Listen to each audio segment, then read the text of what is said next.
representative, and today I'm here to in-service you on the transcutaneous CO2 monitor.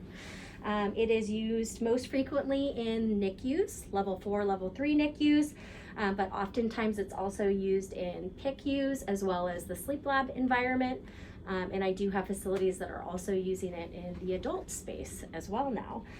It is a way to non-invasively and continuously monitor CO2 in your patients that you're concerned about.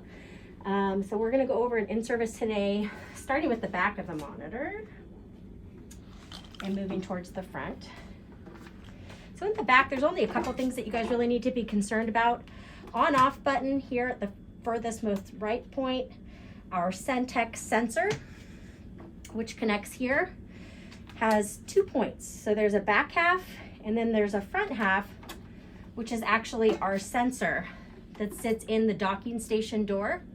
It's really important that anytime you guys are not using the monitor or the sensor, that you have the sensor in the docking station.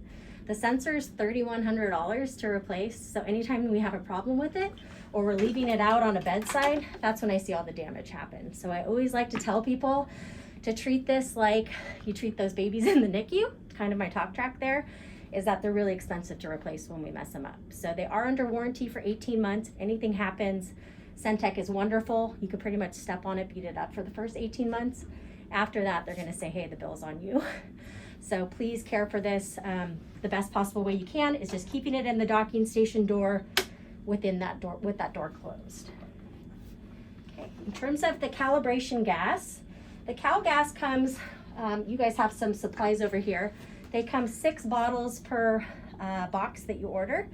1 bottle, when you keep the monitor on at all times, lasts about 21 to 25 days. So that's the best rule of thumb. So you're gonna see the monitor will tell you when this needs to be replaced. I would store them with the white cap on. You would not be able to feel the difference if whether one was full or empty, but you will need to remove the cap before you place it into the monitor. Okay, so you can see here, there's an arrow that tells you which way to screw in and which way to screw out the calibration gas bottle. Guys, my only caveat is please only do this until it's hand tight. So you really do not need to wrench down. That will damage the internal components of the monitor. So that's really important. It's about 5 to 7 hand revolutions just till you feel it hand tight. Okay. In terms of the front of the monitor, you can see that currently we're in what's called neonatal mode. So Centec considers neonatal mode a patient that's 12 months or under. Anyone that we want to use the monitor on that's older than 12 months of age, we consider an adult. Okay, so I think the majority of the patients that you're probably going to be using this on will be under that 12-month time frame, but I want to show you how to switch the profile in case. So to switch the profile, we would do a double click on the enter button, and you can see this third icon down, it says profiles. So if I scroll down to profiles using the up-down arrows, and I press enter, you can see that down here I have select NICU profile, select critical care, select sleep. So critical care would be what we call our adult profile. So any patient over 12 months of age to an adult, any of our sizes, we would want in the critical care profile. I'm not going to select it because it will make me recalibrate the sensor, but we would simply press the enter button and that's how we would switch the profiles. Okay. So in the neonatal mode, our sensor is always going to run at 41 degrees. In the adult mode, it will run at 42 degrees. So that's the primary differentiator between the two profiles. Okay. Enable parameters on the monitor, we're monitoring PCO2. Available monitoring time. Available monitoring time has to do with how long that sensor can stay on a given site before the sensor is going to request a calibration. So in the NICU, that time is typically anywhere between 6 to 8 hours. Some facilities want to go even less at 4 hours. Usually it depends on the care times. In my sleep labs, for instance, they want the max site time, which is usually 12 hours. So you can set that site time. I would stick between 6 and 8 for your guys' needs here. I think that that's probably permissible. Yours automatically set to 8. So if you guys want to adjust it, we certainly can. But the site time, again, refers to how long you can have that sensor on a patient before the monitor will require a calibration. Okay? Membrane change is due in 10 days. So the max amount of time that we would have on the membrane is 28 days. So you can see on your monitor over here, membrane change is due basically now, and it's highlighted in red. So it'll tell you when that change is needed, and I've been silencing it. So we're gonna go ahead and do a membrane change. This is really a vital component of the system because basically the whole blood gas analysis is happening non-invasively under that sensor membrane. So what we're replacing is the electrolyte solution, and this little membrane, this gray piece, is what we're replacing every 28 days. So we're gonna go ahead and do one today together so that you guys can all be familiar with this. But this is a really important part of the system. You have to do it every 28 days, whether or not you're using the monitor. It will not correlate the way that it's supposed to if you guys do not do this every 28 days.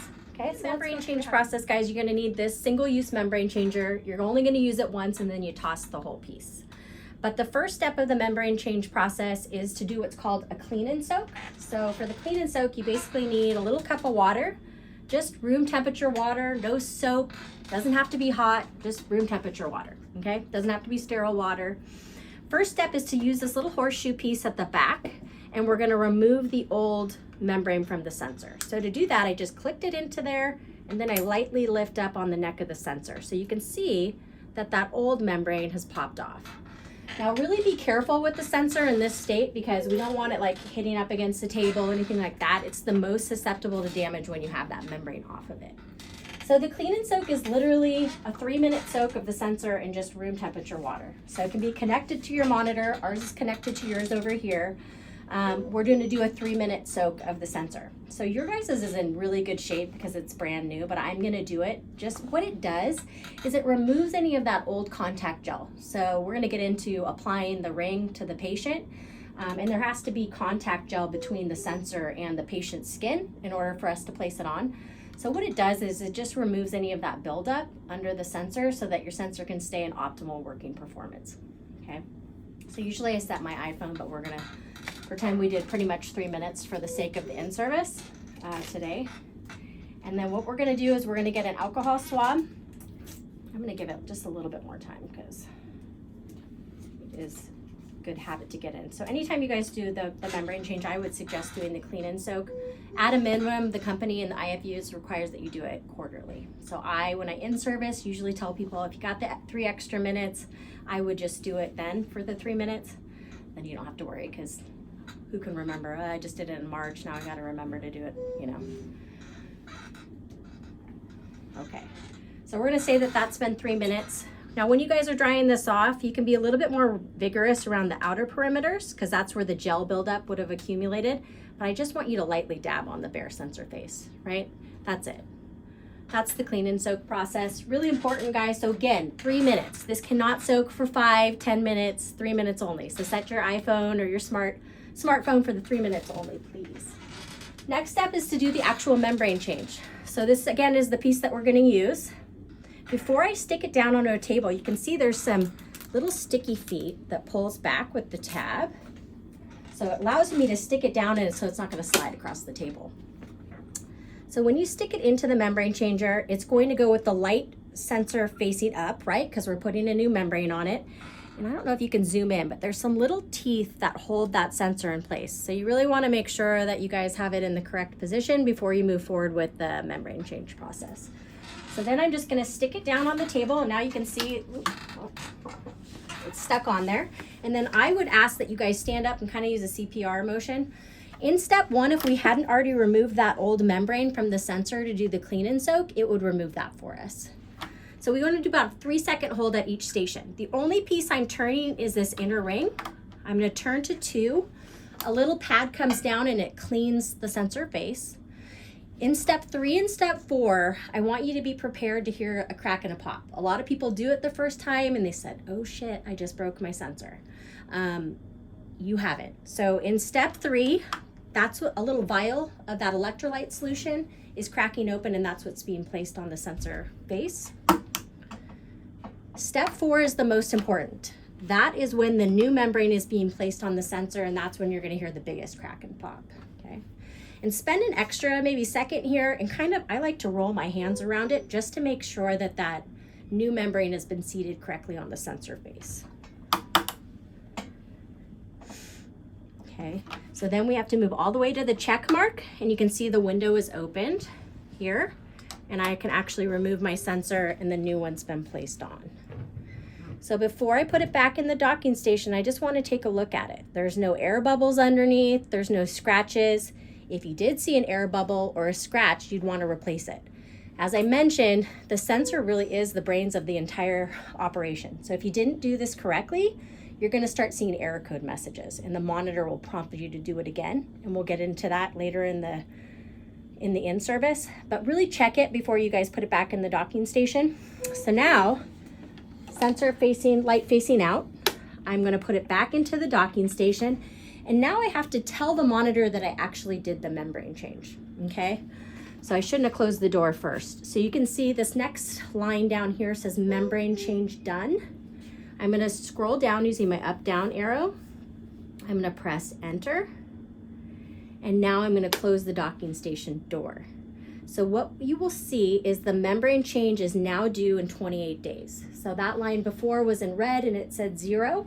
Now our counter is back to 28 days. That means that we do not have to do this process again for another 28 days. Okay, so every day it'll count down. If you got the monitor on or off, it's gonna remember. Doesn't matter. Again, you have to do it every 28 days. Now what's going to happen is the monitor is gonna go through its calibration on the sensor, and you can see this line. It says recommended sensor stabilization in 90 minutes. So if you look at my monitor here, because we didn't just do the membrane change, that line isn't there, and it says ready for use. Please do not ever use this monitor on a patient while it has this line, recommended sensor stabilization in 90 minutes. You only want to use it when that line is gone. So at a minimum, we're gonna have to wait 90 minutes to use this. So if you guys stay up to date on the, doing the clean and soak and the membrane changes, you're always gonna have your monitor ready for use. You should keep it in the on position and plugged in anytime it's not in use. That way, if you need it, like for an emergency or there's a kid you really want to monitor, it's ready to go. Otherwise, you're gonna have to wait a minimum of those 90 minutes. Okay. There's nothing we have to do for that step. It automatically will just go away. Correct. So it'll go through its calibration, and then when it's ready for use, it'll say ready for use. It'll probably say ready for use before the sensor is stabilized though. So even if you see this line, we can't use it until that line is gone. Okay. Any questions about the membrane change process? Is that a one-time use? It is. Good question. Single use. So Brian and your staff has some consumable supplies. Once you use it, you would toss this entire piece. Okay, good question. So next, if you guys, so for sensor placement, guys, and I thought I got a little card, but I have a card for you guys as well that shows you the most ideal places to use on the patient. In the NICU population and in adults, this is a perfusion-based monitor. So you have to pick a site on the baby that's highly perfused.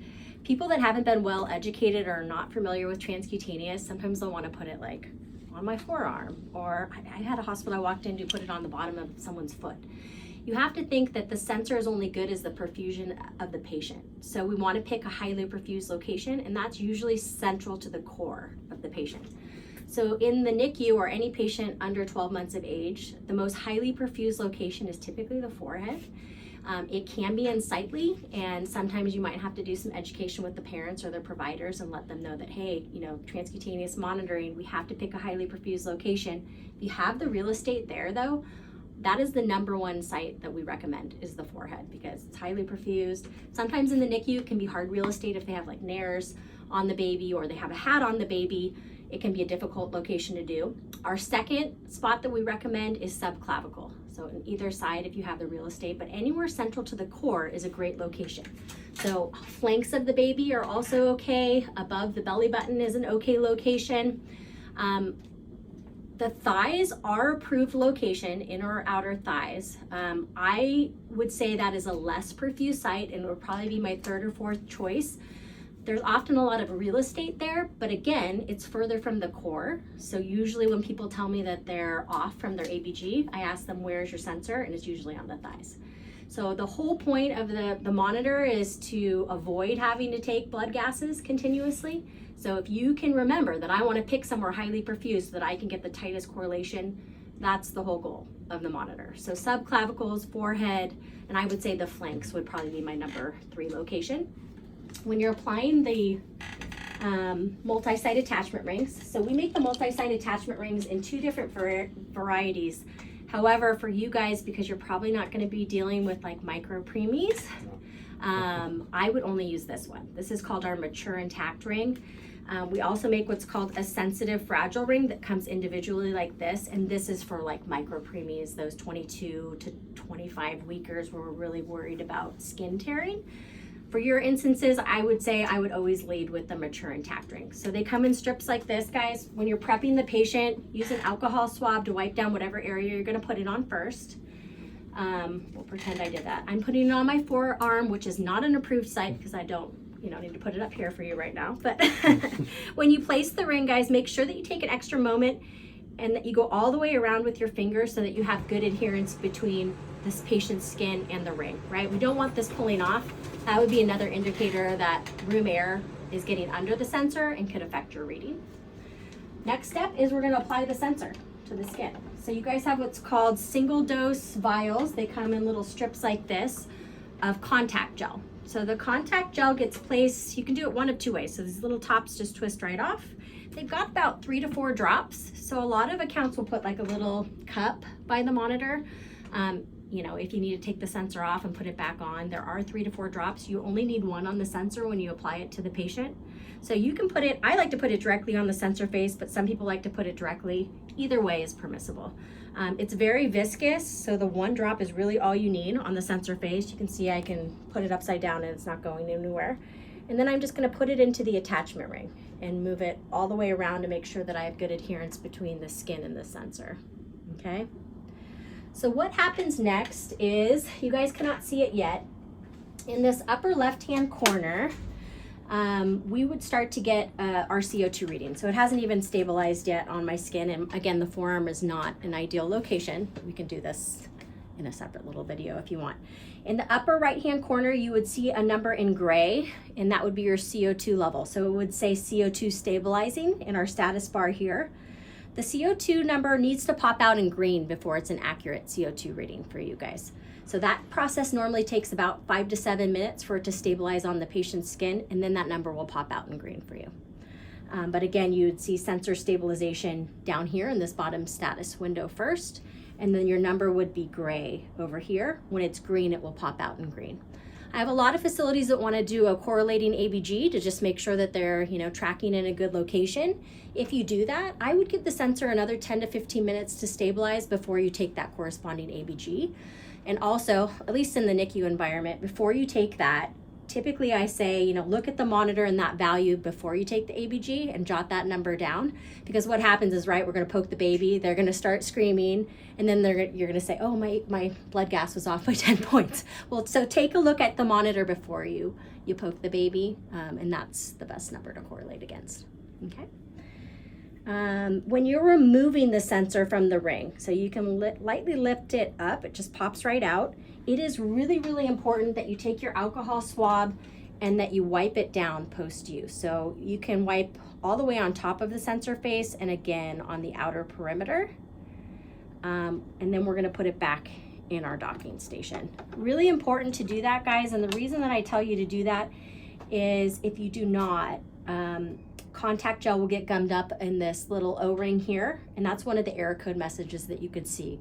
It'll say gas leak in docking station, and that's due to people that do not remember to wipe off that contact gel. That little black gasket that sits in here gets gummed up with contact gel. So it's permissible to go ahead and wipe the inner gasket too, just as like a precaution, and then I'm gonna keep that door closed just so my sensor's always safe, okay? So any questions about applying the sensor to the patient? Okay, last piece is just troubleshooting. So anything that you guys don't remember too, I want to point out this QR code sticker that's at the top of your monitor here.